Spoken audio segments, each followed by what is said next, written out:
This June the 10th picks edition of the MLB Gambling Podcast on the Sports Gambling Podcast Network is brought to you by Edge Boost, the bank account built for bettors. Sign up today at edgeboost.bet with the promo code SGPN and get a free Refs Are Terrorists t-shirt. Claim your shirt at sportsgamblingpodcast.com/refs.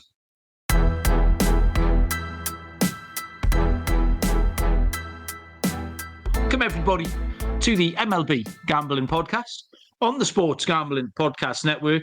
My name is Malcolm Bamford, coming to you from Newcastle upon Tyne in the northeast of England. Today is Monday, the 9th of June.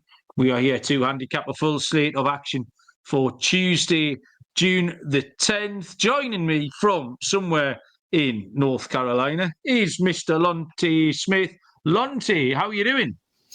What's up, Mal? I'm doing all right, man. Just coming off of it wasn't, I didn't have a ton of volume, but it was an okay weekend. The baseball, I don't think it was too great. It was okay. But overall, man, doing pretty good. Hopefully we can, get on track, get you back on track. I know you're talking about trying to get over that hump. So this is the day that you get over that, man. So we're gonna try our best to get some winners and get you over that hump. Just disagree with me and you'll be all right. Disagree with me and you'll win. Still where I was, man. Nothing's changed. It's still like 6 and 7, 7 and 8. I know we put those tally site picks in every night, so that's a lot. I'm not betting 15 games every night. So actually, my bets have been all right. I kept my head above water. But that constant, you take on 15 games a night in MLB. You've got to be prepared to bleed. But I just need, it's been sort of 2 or 3 weeks now. I'm enjoying it though. It's a really fun season. I'm enjoying some of the bigger teams not being as good. I'm enjoying like the different parts of the cycle, the Tigers and the Cubs on the upswing and stuff like that. Yep, paired. So lots to be getting on with. We'll dive straight into the comments briefly because I just 5 minutes ago finished the Premier League Gambling Podcast. We were previewing the Club World Cup. Do you know anything about the FIFA Club World Cup, Lonte, that starts in your country on Sunday?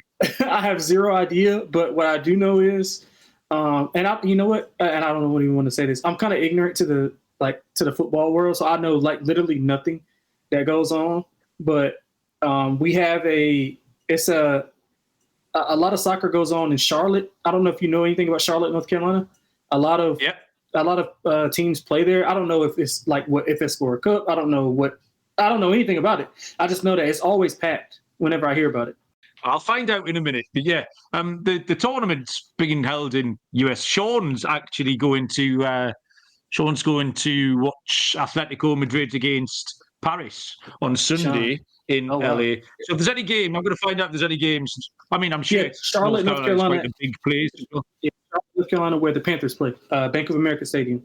Okay, right. I'll find that out soon. But I did offer anyone who watched the Premier League show half a loyalty point if they came in the MLB show. So Joe Dollar turned up for his half a point. Callum at the top's claiming he wants a whole point. It was only ever a half. TVDBJ is here as well. So welcome along.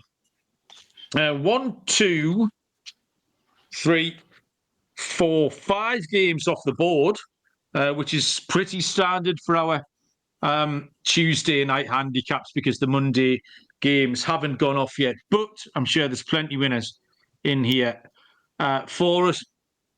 I'll point you towards the SGPN app, first of all, which has got all your picks for the Stanley Cup, College Baseball World Series, and the NBA Finals.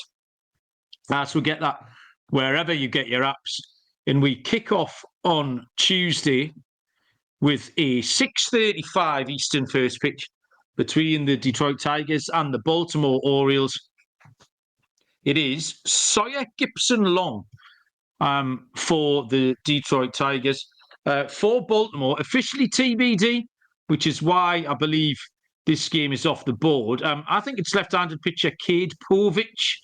You can correct me if you think I'm wrong there. But I think it's Gipson-Long against Povich. No lines on this one at all. Detroit's had another decent weekend. They are going along really nicely. They won 2 of 3 against the Cubs in the battle of teams that currently lead their divisions. Sawyer Gipson-Long's an interesting name. He had one start, 8 outs last time, was all very average, and it was a win against the White Sox. So it didn't really tell us an awful lot. Other than, I do like him, and he did okay last year in a short sample when he was up and down. We know Detroit had all sorts of silliness with their pitchers. Basically, there was no rotation. The bullpen just ran on fumes for the entire last 2 months of the season. But Gipson-Long did okay, so I think he can go well here. Cade Povich has been a little bit better lately, but he's far better on the road away from Camden Yards. In all his games at Camden Yards, he just gives the opposition a head start. And I think the last thing you can do is give Detroit a head start. I think they're good value here. Well, I can't say that because I don't know what the prices are. But with a name on the mound like Gipson-Long, they're not going to be prohibitively short. Great defense. They've got a better bullpen. And I don't like Povich at home. So if the price isn't silly, I'll be pulling the trigger on Detroit, Lonte. Yeah, tough game. I really would like to see the price point, because that would kind of like sway me in either direction. So I don't really have a take on the side per se. But I was looking over Povich. If it is him, Detroit hits lefties pretty well. They're about 266 versus lefties. They hit the ball the best when they're on the road. They're 6-4 in the last 10. They've been alternating wins and losses over the last few series, but consistent-esque. I think they've been pretty consistent. They've won 7 of their last 10 versus Baltimore. That includes 5 straight, 3-0 this year, which is April. I think they played in April, and they were dominant in those 3 wins. 17-5, they outscored Baltimore. But again, Baltimore's been playing really well. Also, they're 7-3 in their last 10. They've won 4 of 6 on the road. They're hitting the ball solid in the last 10, but their runs per 9 is a bit low, so they're not really converting those. They're leaving a lot of people on base, basically, is what that means. But I was looking at like an over. I think both teams should be able to score. Gipson-Long, he was at 70 pitches in a debut that you talked about. So the staff's saying he can get closer to 90 in this start. So I'll be interested to see how he looks like the second or third time going through the order if he makes it that far.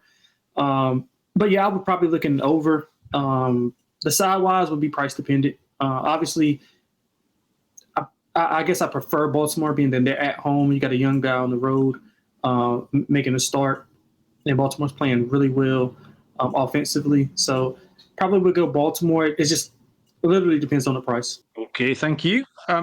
Next up, we go to a game that is on the board. We should have a little bit more on a 6:40 Eastern first pitch between the Cincinnati Reds and the Cleveland Guardians. Left-handed pitcher Andrew Abbott for the Reds, with Slade Ciccone going for the Guardians. Relatively tight on the books. -103 Cincinnati. Cleveland -116. Total Lonte is 8.5. Yeah, so this is like classic. I love the pitcher for Cincinnati, but I love the offense for Cleveland and don't like the pitcher. So it'll probably be Cincinnati for me. They've had recent success against them. They swept them in the mid-May series, outscored them 12-6 in that series. Cincinnati's about 500 in the last 10, but they're playing a lot better than they have been. 3 of those 5 losses that they had were by 1 run. They still can't hit the ball on a consistent basis. They're still hitting under 220 in their last 10, but generally they hit the ball better on the road. Cleveland, it's just like Ciccone. He's a mixed bag with him. 3 earned runs and 5 innings pitched in the meeting, in a 5/17 meeting or May 17th meeting against Cincinnati. He's only had 1 home start, gave up 5 earned. He's given up 6 home runs in 4 starts. And Abbott is coming off his worst start of the year, so I think he bounces back a little bit. He's allowed 2 combined in his prior 6 starts prior to giving up that 5 earned. He's coming in off 12 scoreless innings pitched on the road. He threw 5 scoreless in May when they met off in 5 innings. So I think Cincinnati, better pitcher on the mound. Maybe I go Cincinnati first 5 just to keep the bullpen out of it. Cleveland has a pretty elite bullpen. So I'm going to probably split a unit and go first 5 Cincinnati in the full game. So, yeah, give me Abbott in the first 5 for a little bit more than the full game. But I do like Cincinnati in this spot. Yeah, I like the Reds in this spot too. Taking the handicap, Trev in the chat. the main handicap being the Guardians are really bad against left-handed pitching. I was really enjoying Andrew Abbott's start until last time. He gave up 5 earned runs against the Brewers. But he threw 5 scoreless against the Guardians on May the 18th, which is a good symptom of Cleveland's struggle against Southpaws. His run a good start was long enough, and I think he can bounce back. Cicconi's pitched okay in that same series against the Reds May the 17th. 3 earned runs, 5 innings. Cincinnati won that game 4-1. He's got a 4.87 ERA, a 1.43 WHIP. And Cleveland 4-12 straight up against lefties. That's the big one for me. So in a close one, I'll take the Reds here at -103. Lonte, Charlotte has got some of the world's best football teams. You've got Real Madrid there, of all people. Real Madrid are the second biggest team in the world behind Newcastle United. So you've got Real Madrid against Pachuca of Mexico, and then Bayern Munich against Benfica of Portugal in Charlotte. So Tuesday the 24th and Sunday the 22nd, Lonte. No excuse. So those are matches I should check out. I would be out there having no idea what the hell is going on. That's all right. Just have six pints of beer. That's right. Easy game. 6:40 Eastern. First pitch is the Miami Marlins at the Pittsburgh Pirates. Officially TBD for Miami. I think it is your mate Sandy Alcantara. Pittsburgh have confirmed Mitch Keller to the mound. No lines, unfortunately, as a result of Miami not listing Sandy. Do you think it's Sandy, Lonte? Yeah. Yep. I watched Sandy last week, and it was his best effort Yep. For a while, but it was just against Colorado. He managed to limit the walks, which is important for Sandy because he's been walking absolutely everybody. But on the road, even if you want him to pitch well, on the road, you just have to fade him. His road ERA in 5 starts is now up to 12.81. That's incredible. It might be a world record. Mitch Keller also had a stinker last time out, and he's got a 1-8 record, which tells you where Pittsburgh have been. But Pittsburgh have been a bit funky lately. They won 3 in a row, swept Philly over the weekend. Out of nowhere, Paul Skeens won again. He hasn't lost a game since I told you have to fade him. It's unbeatable. I'm going to have a very rare bet on Pittsburgh here in this situation. I like Keller. Pittsburgh in form. Sandy hopefully gets better, but I just can't take his road form. I would have to bet Pittsburgh, Lonte. Yeah, I'm with you, man. And I actually took some Pittsburgh today. I thought they were short with Burrows on the mound. So yeah, hopefully I'll carry those winnings over from tonight and carry him over to Kit Keller. Keller's last win was his opening day start, which was against Miami, which is ironic. But he's, like you said, he's coming off his worst start of the year. But I think the thing that separates him is he's actually been pitched well. So he's only allowed 3 or less in 9 of those 12 starts. So he's been really good. He just can't. The offense just doesn't click for him for whatever reason. But as of late, they've been playing really well. 6-4 of the last 10. They've won 4 of the last 6 at home. Miami, they took 3 or 4 in the opening series versus March, but it's just 2 totally different teams. Pittsburgh trending up, Miami just still trending down. With Sandy on the mound, you talked about his road ERA. I think that's telling here. So I'll be on Pittsburgh as well. I think just foreshadowing, I think we see an O'Neal Cruz bomb tomorrow. Nice. Just talking back to Cincinnati briefly, I did want to mention Christian Encarnacion Strand, who was homered in every game since he came back off the aisle. So it might be a player to watch going forward. Nathan has joined us in the chat. Nathan, not seen Nathan for a little while, so welcome along. Nice to have you with us. Okay, next up is 6:45 Eastern between the Chicago Cubs and the Philadelphia Phillies. Colin Ray for the Cubs, and for Philly, it will be Mick Abel. -116 Philadelphia, -102 the Cubs. Total Lonte is 9. But yeah, the Phillies, man, they're struggling big time. They've lost 9 of 10, if I'm not mistaken. They got Bryce Harper on the IL. It's just tough. It's a struggle for them right now. And I mean, Abel's small sample, 1 earned and 11 and a third, only 2 Ks in his last start versus the 9 prior. So I'm kind of wondering like what to make of that. I don't really know. It's hard to gauge because the sample size is so small. Cubby 6-4 last 10. They hit the ball extremely well on the road, which is why I'm worried about Abel in this specific spot. This is probably the best offense he's faced. But Rios, he's kind of worrisome as well. He pitched well in bulk relief in his last start, but he allowed 12 earned in his last 2. 4 of those were home runs.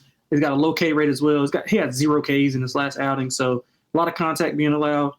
My first look was over Mal. I know the Phillies have scored 3 or less in 7 of their last 10. They're hitting under 200 the last 10 as well.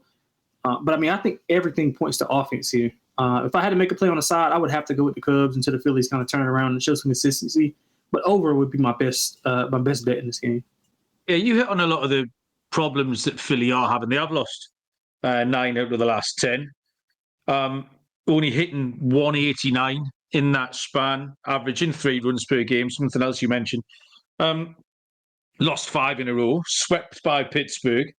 And Bryce Harper went to the IL as well with a little kind of a minor complaint, but he'll be missing for the minimum stay, I would have said. So that's a problem. I like Colin Ray.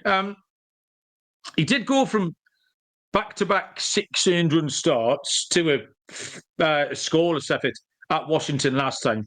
But his overall record and his road record is good.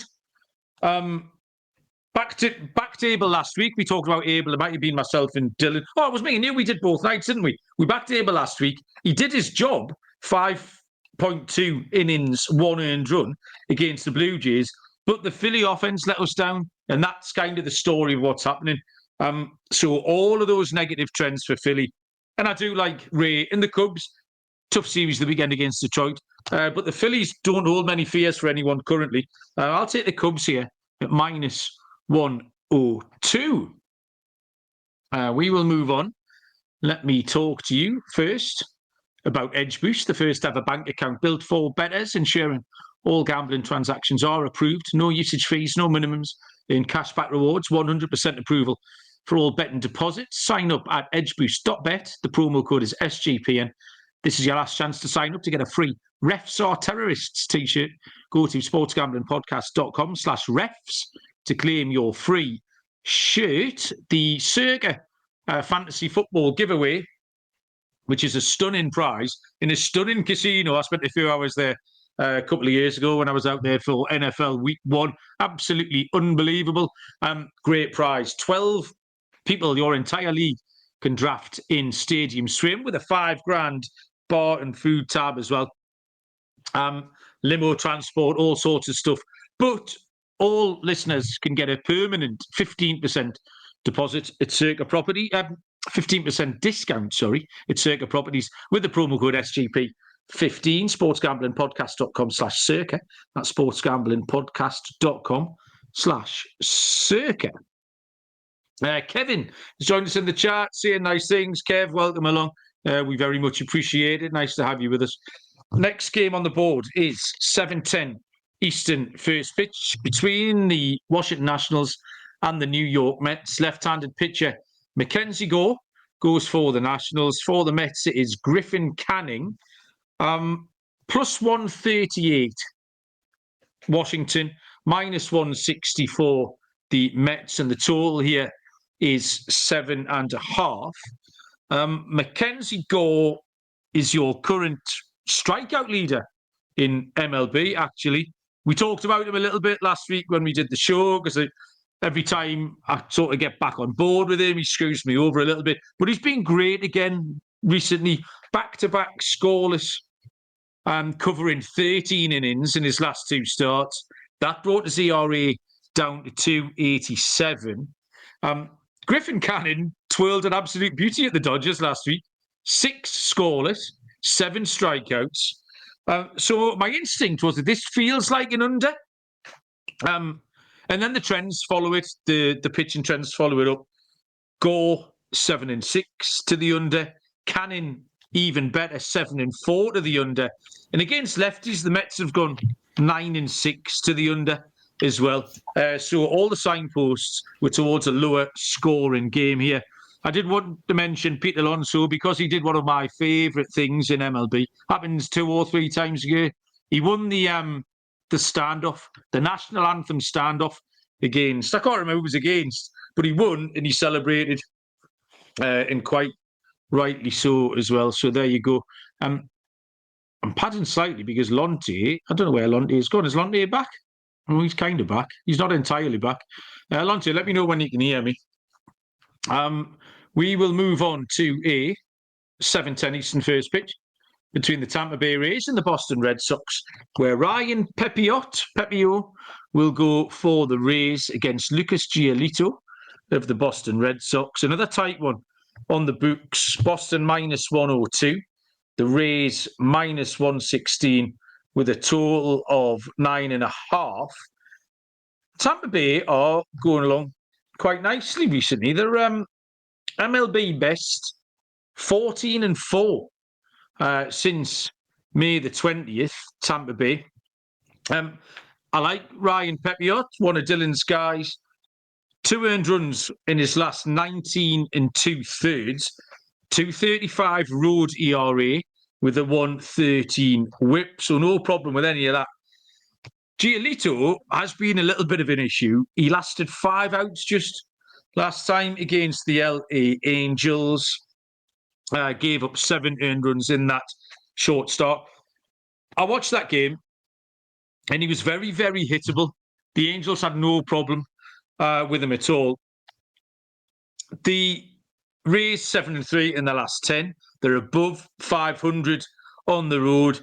I mean, you look at Giolito's game log. Does that start against the Angels? He gave up 6 earned runs at home against Atlanta on May the 17th as well. So these home starts for Giolito recently haven't been panning out. Fenway Park games have gone over 6 of the last 8. There's a possible angle in there if you do like runs. But I just wanted to stick with Tampa Bay. Prefer Pepiot to Giolito. And like I say, playing good baseball, Tampa Bay, 14-4 since May the 20th. Lonte's laptop has died, apparently. The aliens have got him. So Lonte will be back in a little while. In the meantime, I will carry on. I'll fly solo with a 7:40 Eastern first pitch between the Texas Rangers and the Minnesota Twins. This game is off the board. Tyler Mahle is confirmed going to the mound for Texas. Minnesota are TBD, but I think it's going to be Zebby Matthews who goes for Minnesota. Like I say, no odds on this one particularly. Tyler Mahle had his worst start of the year last time out. That was in that sort of weird little ballpark in Tampa, the Steinbrenner Stadium. So it's kind of forgivable for Mahle to have an odd one in there. But he's not nearly as good on the road. Doesn't have a good career record against the Twins either, I noticed. The Twins, Zebby Matthews, the Twins have won his last 3 starts. His home start, he pitched well. His only home start so far, he pitched well and struck out 9 batters against the Kansas City Royals. So I don't think he's got a problem here being comfortable. So I like that home form. Not so convinced by Texas. Obviously, we haven't seen any lines. But my preference here is for a Minnesota Twins money line win. Next on the board is 7:40 Eastern. The New York Yankees are at the Kansas City Royals. We have 2 left-handed pitchers going here in Max Fried for the Yankees. For Kansas City, it will be Noah Cameron. And the Yankees, as you'd expect, behind Fried, are a short favourite, nearly $2, minus 196. The Royals plus 164. And the total is 8.5. Max Fried needed a bounce back from a dodgy start and did get it last time at home against Cleveland. 6 scoreless with 7 strikeouts. He has a 2.15 road ERA, which is absolutely fine. But it's not quite as straightforward because Noah Cameron has been excellent as well. 5 games started A 0.85 ERA is not to be sniffed at all. In all over the place here, you've got really strong first 5 under trends. Freed is sitting at 8-4. Cameron is sitting at 5-0 in his 5 starts to the under there. And the Royals against left-handed pitching straight up are 8-2-1 to the under. So everything tells me we're going for a first 5 under for a little low-key pitching duel. Lonte, the aliens have released him. He's back. Are you okay, mate? What's going on? Yeah, man, for whatever reason, my computer, like the charger, whenever it is plugged in, it doesn't charge, and I have to take it out and plug it back. Like, it's just weird. So, but it happened with Scott last show.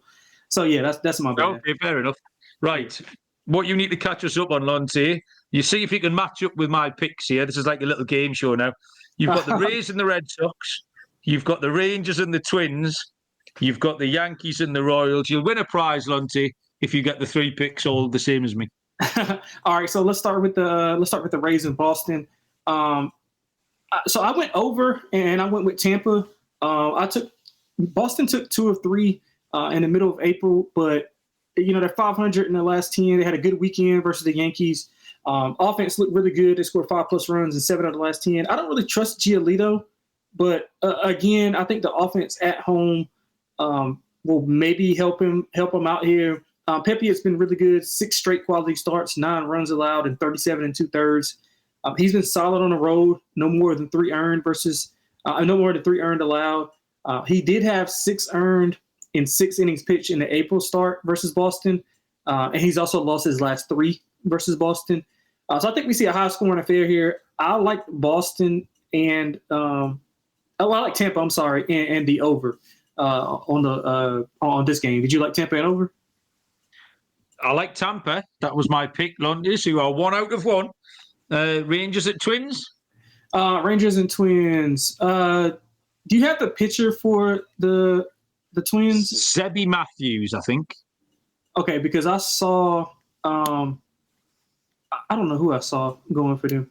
But, yeah, I'm going to go with Texas. It's just similar to the handicap of Cincinnati and I forgot who else they played. But it's similar to that handicap. I like the pitcher better for Texas. I like the offense better for Minnesota. Molly's coming off his worst start of the year, 4 earned allowed. He's been more gettable on the road than at home. 11 earned in his last 4 on the road, 3 earned in his last 4 at home. But I do think Minnesota's a little bit overvalued here. I don't really like Matthews. Their starting pitching, Minnesota has had an ERA of 5 in their last 10. They're really like hitting the ball well, and they hit righties pretty well. But I think it's something to be said for what Texas has with their bullpen and their starting pitcher. So I'm preferring Molly on the road over Minnesota. Well, you failed that test, Lonte, because the answer is the Minnesota Twins. Okay. Can you redeem yourself with the Yankees at the Royals? Oh yeah, man. I love the Royals in this spot, man. I think it'll be a low-scoring game. I like the under as well. 8 of the last 10 meetings against this team has went under. All 4 meetings this year flew under the total. I mean, the Yankees have dominated Kansas City over the last few seasons. They've won 8 of 10. I talked about the 3 that they won this year. They've won 5 straight if you add the 2 from last year. Not a good weekend versus Boston. I just talked about that. The pitching's been horrible over the last 10. ERA above 6 for all. Smith's been pretty steady this year. I mean, I don't really have a bad thing to say about him. It's just that I don't think he should be warranted of this big of a favorite. Kansas City's really hitting the ball extremely well. They're hitting almost 300 in the last 10 on 10 hits. Record-wise, they're right about 500. Rubik is coming off extended rest. He's got 1 earned or less in 6 straight. I think this is too big of a favorite for Kansas City and what I deem to be a 3-2, 2-1 type of game. So I'm going with Kansas City at home as the dog. Yeah, I wouldn't put you off that at all. I like the first 5 under, but you called the low scoring game as well, Lonte. You were on the same page there. So 2 out of 3, mate. Not terrible. That's fair. 7:40 Eastern first pitch is the Atlanta Braves at the Milwaukee Brewers. Grant Holmes for the Braves. For the Brewers, it is Quinn Priester. plus 102, tiny home dogs, the Brewers, minus 121, the Braves. Total sits at 9. Grant Holmes has been better lately, but he very much reserves his best work for his home start. He's got a 5.55 ERA on the road. Back-to-back good wins for the Brewers behind Priester against Philadelphia and Cincinnati. The Brewers are good at home, 19-12 record. There was a couple of conflicting trends here. Atlanta are 8-2 in the last 10 against NL Central opposition, which is obviously a positive. But they're just on a horrible losing streak again, the Braves. So I don't really... Back to the Phillies. It's the same Phillies handicap. The prices are close because of the names. I'm not really keen on Holmes away on the road. And I can't back the Braves. I think the Brewers, I don't mind Priester at all. Brewers are good at home. Plus 102, home underdog. I'll take Milwaukee, Lonte.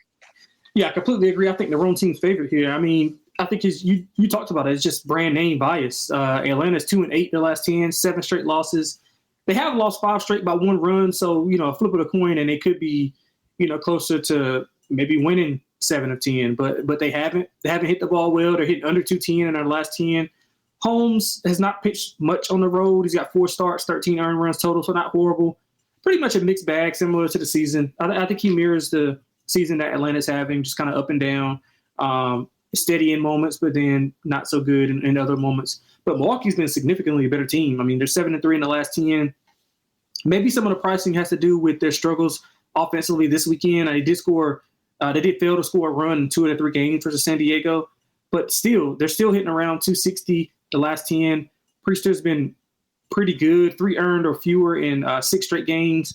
3 of those were starts, 3 of those were bulk reliefs. He's got a 2.51 ERA, 0.99 WHIP over that span, 2 or less in his 5 straight outings. So he's been really good. 4 of his last 5 starts have been on the road, so kind of getting home with the crowd behind you with that offense who's been playing really well. I think wrong team's favorite, so I like Milwaukee pretty big in this one. Yes, it's a WTF spot.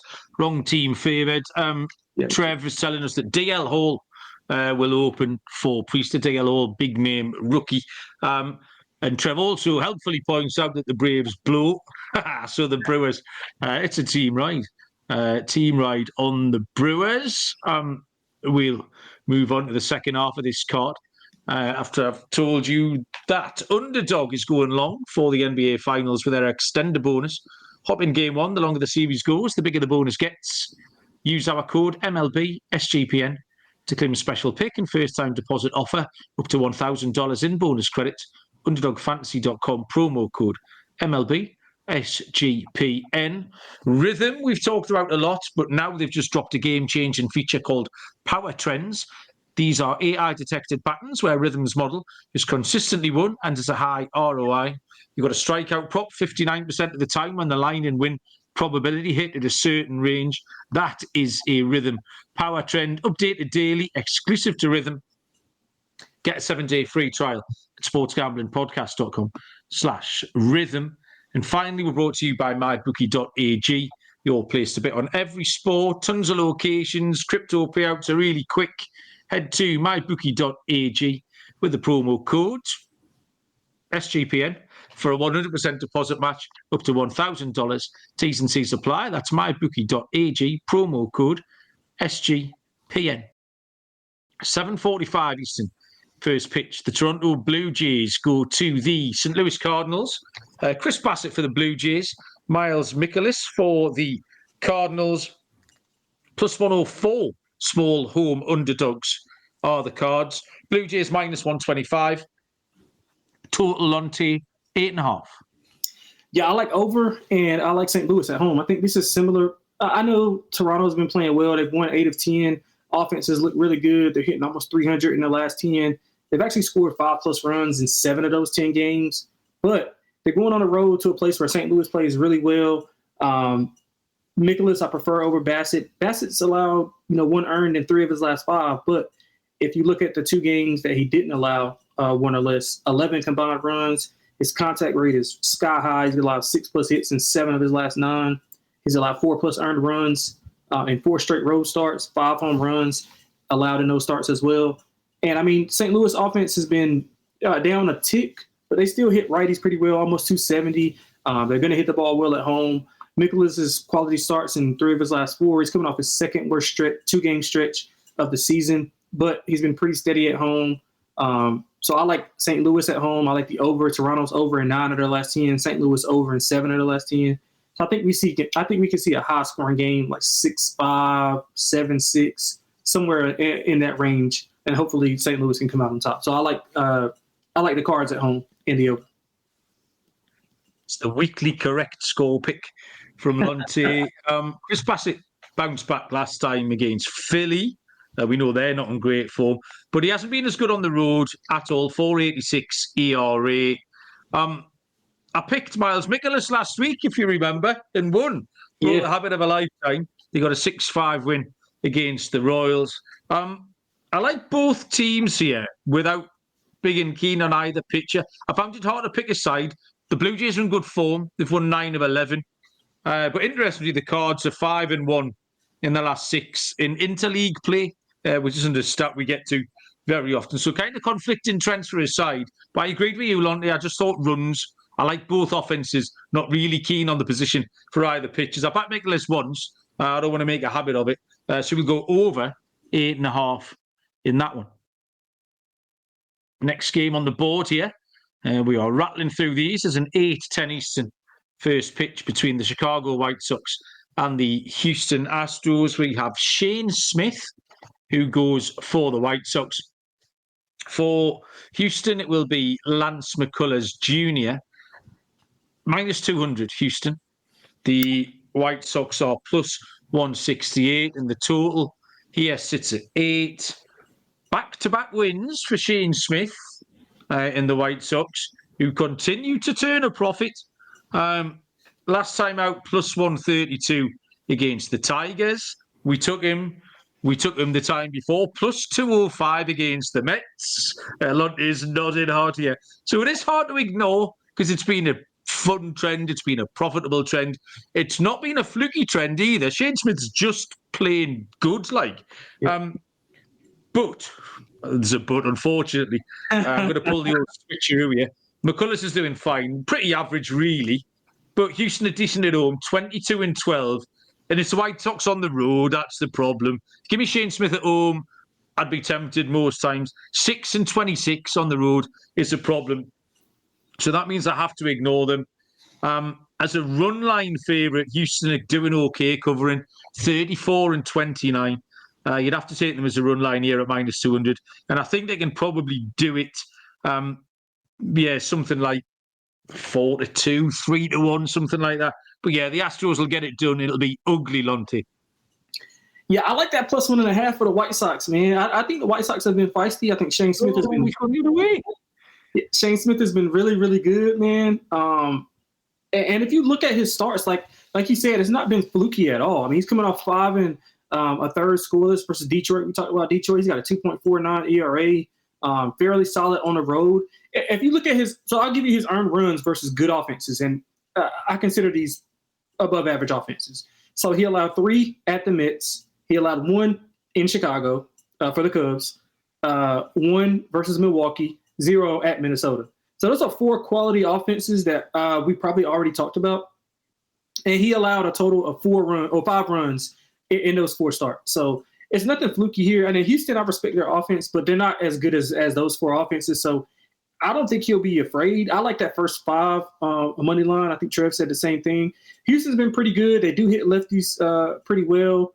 But they haven't been hitting the ball well at all now. 222 last 10, 3.1 runs per 9. They're hitting 223 at home.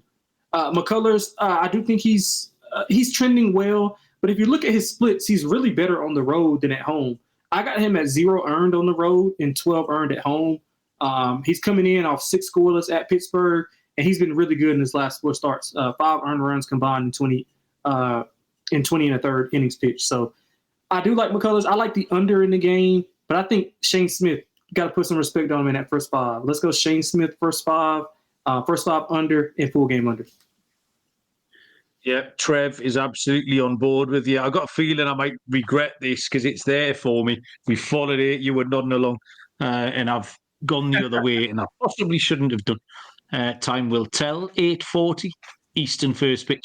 The San Francisco Giants at the Colorado Rockies. We have two lefties going to the bump in this one.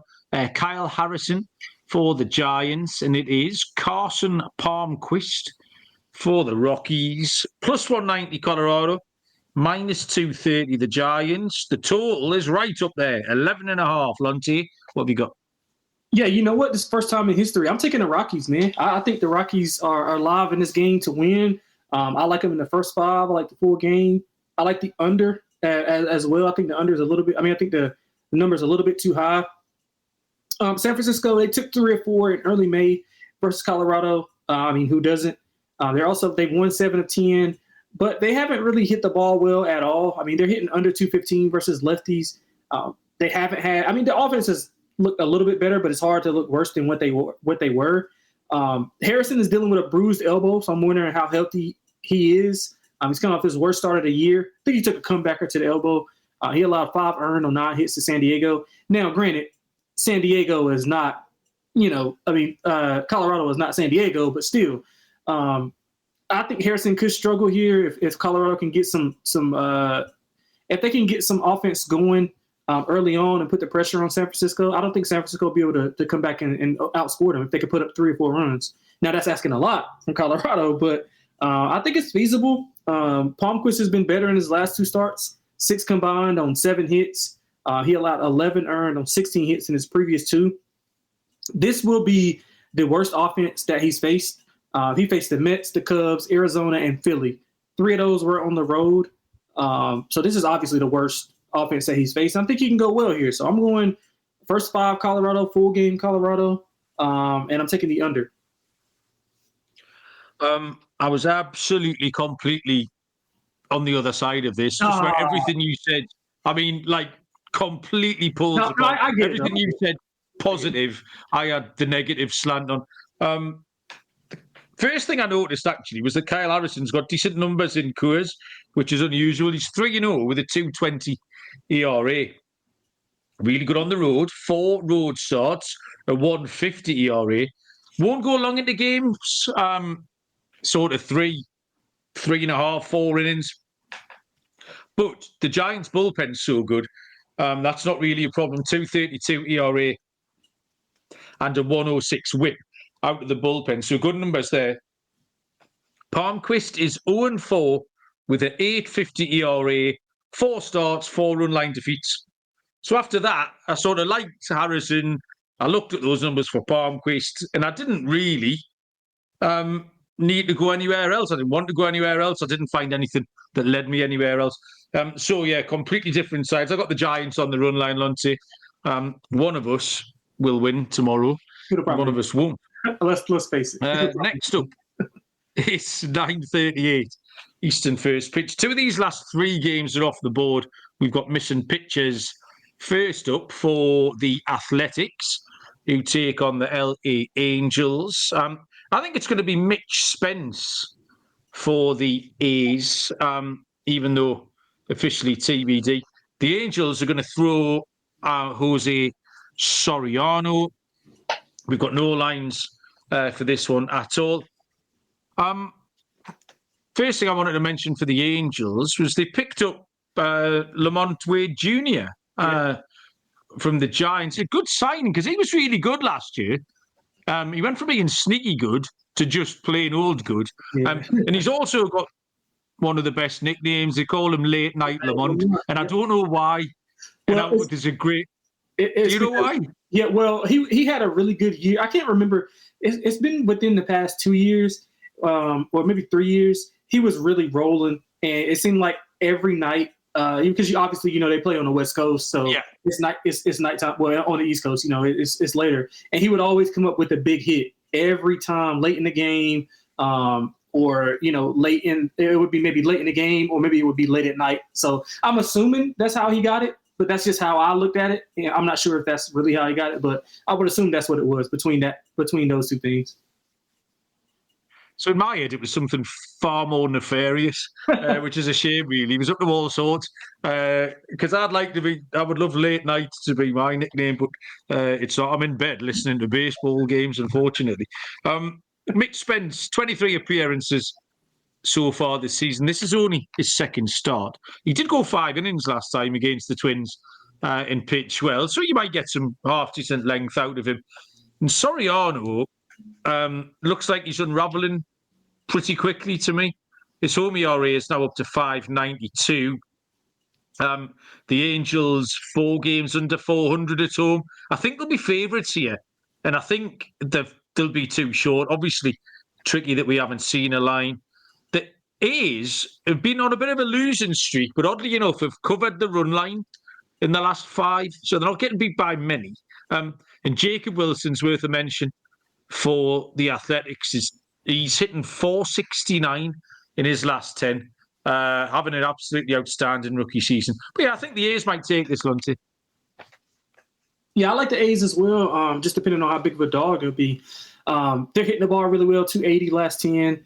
Spence was impressive in his first start. You talked about that. He's been a reliever for most of the year. He was really efficient in that start. 57 pitches through 5 innings, only 3 hits allowed. So, the Angels can struggle offensively. They've dominated the A's too. So I think the A's should be ready to get a little bit of revenge here. They've won. The Angels have won 5 straight versus them, 4-0 this year. Soriano, I don't really love Soriano at all. I mean, he was rotating between like 0 and 3 earned and a handful of starts. He did give up 3 and 6 innings pitched versus the A's mid-May start, 4 walks, 6 hits. So he wasn't great, and he's got a high hit rate, low K rate. He doesn't have a lot of swing and miss stuff, so allows a lot of contact. I'm going to go A's and over. 3 to 4 games this year did go over. The average was about 12 runs in that series. Both bullpens can be blown up by the opposing offense, so I'm going to take the A's and over. Next is the penultimate game on the show here. This is a 9:40 Eastern first pitch between the LA Dodgers and the San Diego Padres. Game is off the board. Dodgers are TBD. I haven't seen a pitcher listed at all for LA. For San Diego, it is Dylan Cease. I would be prepared to handicap this game a lot in the next week or so. 7 and 11, these two play each other 7 times in the next 11. So it's the first time they've played each other since the playoffs last year. Mm-hmm. Normally, you see the Padres Dodgers all the time. Yep. Obviously, they've congregated these games a lot. Nothing really for the Dodgers without a pitcher. The only stats I had really pointed towards kind of counterintuitively the low scoring nature of what the Padres have been doing lately. Dylan Cease 3 runs in 4 straight. Consistent, but a run of unders for him in his games. The under has hit 7-2 in the last 9 at Petco Park. And the Padres currently lead the league in shutouts. They've got the most shutouts in MLB. So a lot of run prevention for the Padres. So lots of pointers towards the under. Obviously, depends who the Dodgers throw. But even if they throw someone, and that boosts the total on the books. If you get something up there towards a 9 or a 9.5, then the Padres have been trending towards the under, Lonte. Yeah, I like under as well. You talked about it. It's hard to kind of gauge without the Dodgers pitching. I like your numbers on Cease. Those are really good. And San Diego, they've won 6 of 10. But I think I said this on the last time we were together on the pod. Their offense has been struggling. I mean, they're hitting under 210 their last 10, 2.6 runs per 9. The Dodgers, I mean, obviously they have an electric offense. They're hitting the ball well, but it's not really translating to a ton of scoring when it matters. They've been 500 over the last 10. They've been that about the last month and a half. So I think they're kind of coasting, trying to get guys healthy, trying to get to the All-Star break, and then I think they'll turn it on post All-Star break to kind of get in rhythm, gearing up for the playoffs. But in this specific matchup, if the price is right, I'll probably be on the Padres at home. I think it'll be a low-scoring game. The Padres always get up. I mean, most teams do, but the Padres specifically, being that they share, a state together. So I think the Padres are going to be live to win the game. I like a low-scoring game, 3-2, 4-3 type of game now. So that should be able to get us under that 9.5 if that's what it is. Final game on the card, 9:40 Eastern. The Seattle Mariners are at the Arizona Diamondbacks. Brian Wu for Seattle, Brandon Pfaadt for Arizona. And this one is a match on the books. It is -108 each of two, with a total, Lonte, of 8.5. The books can't split them. Can you? Yeah, so I like Seattle. I prefer Wu over Pfaadt. Pfaadt's allowed 4+ in 4 of his last 7 starts, 13 allowed in his last 2, 2 or less Ks in 3 of his last 4. So not a lot of swing and miss stuff. The Arizona's bullpen ERA above 5, so always susceptible to getting blown up. I think that leans me to an over as well. Seattle's offense has really kicked into another gear when they're on the road. They're hitting 260 on the road. And I think it's a bounce back spot for Wu. I mean, he's coming off his worst 2-game starts of the year. 7 earned, 4 of those were home runs. Both of those were at home, and he has been better on the road. He's got 2 or less allowed in 4 of his last 5 on the road. Seattle's not been playing good baseball, but I think this is a good spot for them to get right. I think the offense will be able to go. And Arizona's been feisty offensively, but I just don't trust Pfaadt in this spot. I like Seattle. I like the over. Yeah, you said Seattle hadn't played good baseball. They were really sloppy at the weekend. They made some horrible mistakes. I mean, Yeah, I agree. you watch the Newcastle Nighthawks train on a Sunday afternoon. And yeah, the Mariners look very similar to us out there. They need to improve on that. If you looked at Wu's service stats, you'd think he's going along okay. His ERA and his whip are fine. But you can't back him on the evidence of his 3 recent losses. So I wasn't particularly interested. That combination of Wu not going well, just the Mariners, just half-arse and everything at the moment. Brandon Pfaadt's given up plenty of everything lately. The team totals in his last 2 games, the game totals in his last 2 games have been gigantic. 21 and 18, the game totals in his last 2. Both starting pitchers have really strong indicators to a first 5 over. Brian Wu is 8-3-1 in his starts. Brandon Pfaadt is 9-3-1 in his starts to the first 5 over. So that'll do me. Didn't need to go anywhere else. I'll take a first 5 over in that one.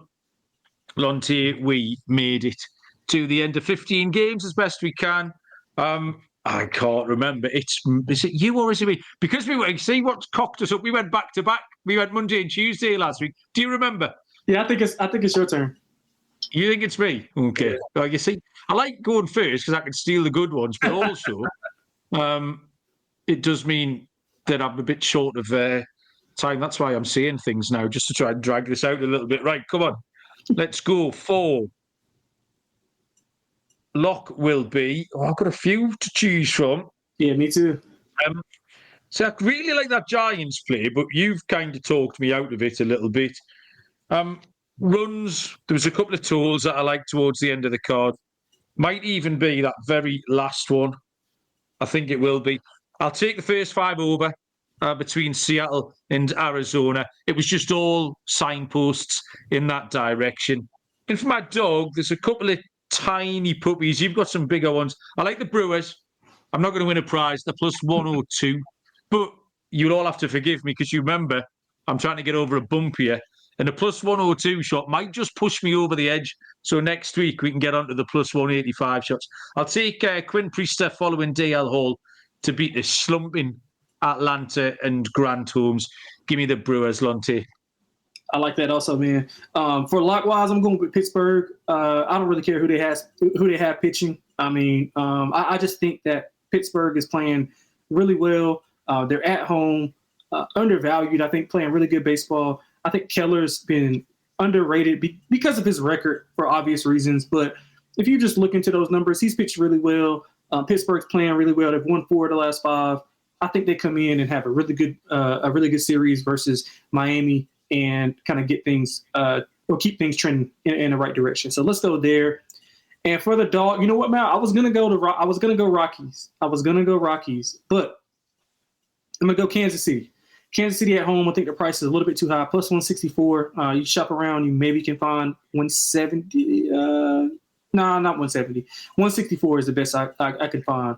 But I do think that they're undervalued here. Smith should not be laying this number on the road.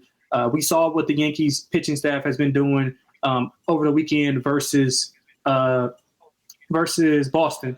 Now, obviously, Kansas City's offense is not as good as Boston's, but they've been playing really well. They're hitting almost 300 in the last 10. They're coming around, hitting the ball better at home. So I think plus 164 is good value for Kansas City. So I'll take them as my dog. Yeah, with Noah Cameron on the mound, no problem. Absolutely no problem at all. They are very much. He's going to keep them live in that game. Yep. I completely agree with you. Home run pick, slightly counterintuitive here for me because we both liked Tampa Bay Rays. We both talked up Ryan Pepiot, but I am going to fade Pepiot. In terms of pitchers that have given up home runs, Ryan Pepiot's right up on the list. I tell you who else is right up on the list, though, actually. I could probably fade Brandon Pfaadt a bit easier than I could fade Ryan Pepiot. Go. I'll be a little bit clever. I looked at... who was I looking at there for the Red Sox? Oh, Trevor Story was the one I was going to give out for the Red Sox, but Brandon Pfaadt's right up on that list, 9th on the list of pitchers who've given up a ton of home runs. I've already said I liked the Mariners to get on the board, so let's go with this Cal Raleigh cheating again because I gave him out last time. I'm allowed. I can be brave. I'll go with Cal Raleigh again. He's very, very reliable as the big dumper. We'll take Cal Raleigh to take Brandon Pfaadt deep. Yeah, so I kind of teased mine earlier. I like O'Neal Cruz. He hasn't hit a home run since mid-May, if I'm not mistaken, or maybe it was a little bit late May. But I think he has a good opportunity against Sandy, if it is Sandy. Even so, I mean, nobody on the pitching staff for them scares me at all. So I do think that O'Neal Cruz has a big day. I think he has a big series actually coming up with the pitching staff that Miami is throwing out there. So give me O'Neal Cruz to hit a bomb tomorrow. TBDBJs. I looked at Roman Anthony because I was trying to get one for Pepiot. So Roman Anthony is live there. That's TBDBJ's pick, who's locked up the Reds and gone for the Brewers as his dog. Gio's joined us for the dying embers of the show as well. Welcome along, Gio. Thank you. Lonte, solid effort in 57 minutes. Anything you want to tell the people before you go online and book those Real Madrid tickets next weekend? No, man, I'm good, man. Hopefully everybody has a good betting day today and yesterday with Scott and D-Rock. So, man, hopefully we can hopefully they can roll over their winnings there into our picks, the ones that we agreed on. $50 parlay on the Royals and the Rockies will buy you a couple of tickets, Lonnie. If you have a $500 parlay, I'm coming across. You can pay for my flight as well, and I'll come across. So that's the system for tomorrow. Thank you very much. Thanks everyone in the chat. Made it lots of fun as always. Back tomorrow. I think it's me and D-Rock tomorrow night. Looking forward to some baseball. Good luck with all your picks. Thank you very much, everyone, and we will see you down the road. Cheers.